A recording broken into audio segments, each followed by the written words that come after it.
Шабан айы қасиеттүү айлардын бири. Пайгамбарыбыз бул айга ушул айда береке бергин деп өзү дуа кылган. Рамазан айдан алдын бул фарыз намазга даярдыктан мурда алдына сүннөт окуйбуз го. Кудум ошондой эле фарыз орозодон мурда нафил сүннөт орозону кармаган ай.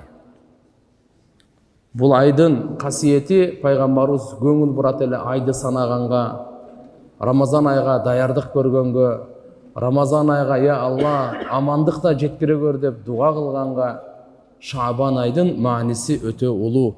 Бараат кечеси Шабан айында.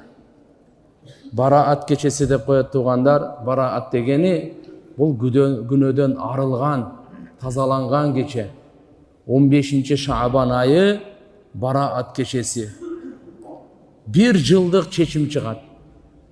Şu bir жылдын ичинде дүйнөгө ким келет?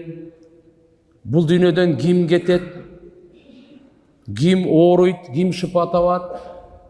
Ким канча ырыскы жейт? Риваяттарда келет, ким ажылык кылат, кылбайт?